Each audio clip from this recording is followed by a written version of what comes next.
Invité hier au forum d'El Moujahid, le ministre des Ressources en eau, M. Hossein Nessib, a affirmé que 15 nouveaux barrages seraient prévus dans le programme quinquennal 2015-2019. Selon lui, 28 sites ont déjà été identifiés pour servir d'assiette à ces infrastructures. Plusieurs milliards ont été investis et un plan pluriannuel a été adopté pour sortir le pays de cette situation difficile. Le ministre a par ailleurs rappelé les actions de partenariat engagées avec des entreprises étrangères spécialisées, françaises et espagnoles, qui ont permis d'introduire des nouvelles normes de gestion de l'eau et à fournir à l'Algérie le savoir-faire nécessaire. Des appels d'offres similaires sont en phase de lancement par les wilayas de Annaba et El Tarf, a précisé M. le ministre. M. le ministre des Ressources en eau a inscrit dans son programme 40 villes qui vont bénéficier d'une remise en état de leur réseau d'alimentation en eau potable. Il a abordé par ailleurs le problème de recyclage des eaux usées qui a fait l'objet d'un grand débat. 151 stations d'épuration existent aujourd'hui et l'eau traitée est utilisée dans l'irrigation de périmètres agricoles. Une expérience pilote, elle va nous permettre de procéder au traitement tertiaire de l'eau, explique M. le ministre. M. le ministre rappelle que les entreprises sous tutelle, à l'instar de l'ADE, seront soumises à des contrats de performance alors qu'un programme d'amélioration du service de l'eau et du réseau a nécessité l'injection de 600 milliards de centimes. M. le ministre s'est dit contre l'utilisation de l'eau potable pour un usage autre que domestique, notamment par les stations de lavage qui s'adonnent en plus au piquage illicite sur le réseau. Il a fait savoir qu'un texte est en cours de finalisation pour donner des moyens à la police de l'eau pour réprimer ce genre de pratiques.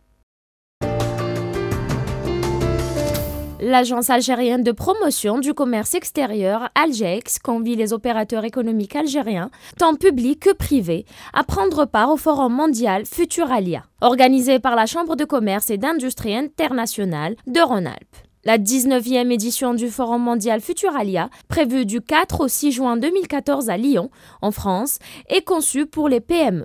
Selon les organisateurs, précisant que le Forum Futuralia est une plateforme internationale de rencontres et de prospection de partenaires potentiels, distributeurs, industriels, grossistes. Durant cet événement, plus de 700 entreprises d'une trentaine de pays se rencontreront à travers des rendez-vous individuels personnalisés, sous forme de speed dating, de 30 minutes où chaque PME pourra effectuer jusqu'à 16 rendez-vous.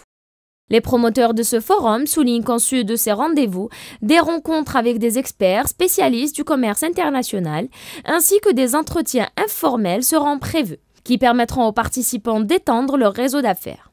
En parallèle de ce forum se tiendra le village international, regroupant les représentants des pays et régions participants.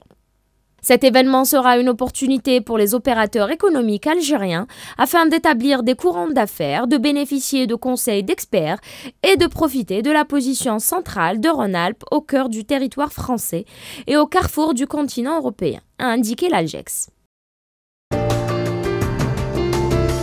Après 5 jours d'exposition, la 20e édition du Salon international de l'informatique, de la bureautique et de la communication, SICOM, s'est clôturée hier à la SAFEX. Lors d'une conférence animée à l'occasion de la clôture, le directeur du SICOM, M. Idir Hossein, a indiqué que le salon a enregistré 5500 visiteurs. La nuit, nous avons essayé de consulter, de faire le point sur les entrées. Nous avons essayé de faire un calcul des entrées, chose qui est très très difficile à réaliser avec l'engouement. Et je pense qu'il y a une amélioration tant au niveau de la qualité que de la quantité. Nous avons eu la visite de 2 ministres, celui des PITC et de la communication, qui ont été très satisfaits du niveau des exposants. Alhamdulillah. Et nous essayons donc d'apporter chaque année un peu plus. Au niveau des chiffres, au niveau des entrées jusqu'à hier soir, nous avons, en fonction des invitations, donc on a repris des cartes visites reçues et des prises de contacts qu'on a mis, quelque chose comme 5500 contacts. Ajouter un peu tous les gens qui passent à côté parce qu'on ne pouvait pas tout calculer. De son côté, le représentant du ministère de la Communication a appelé à profiter de cette opportunité, incitant à l'investissement dans la formation et la créativité. Au nom de M. le ministre de la Communication et au nom de mes collègues ici présents, les représentants des entreprises sous tutelle du ministère de la Communication, je les remercie encore une fois. J'espère que les professionnels que vous êtes saisiront les autres occasions du SICOM pour s'investir un petit peu dans la formation, s'investir un petit peu dans... Bon, je ne sais pas si c'est un espoir, ou on peut se permettre cet espoir, c'est de s'investir dans la créativité. Je ne vous cache pas, c'est un avis personnel. J'espère qu'un jour, il viendra le jour où on visitera un salon là où il y a un produit purement algérien. Des prix ont été distribués aux participants en guise d'encouragement et de motivation pour les inciter à la continuité de l'annonce d'un micro-SICOM pour le mois de décembre prochain. Midad.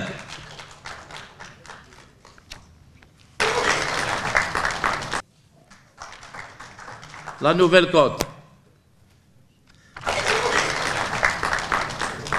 Cette édition a été qualifiée d'exceptionnelle. Au vu de l'affluence des visiteurs, les organisateurs n'ont pas manqué de prendre en compte l'évolution des nouvelles technologies à travers le monde.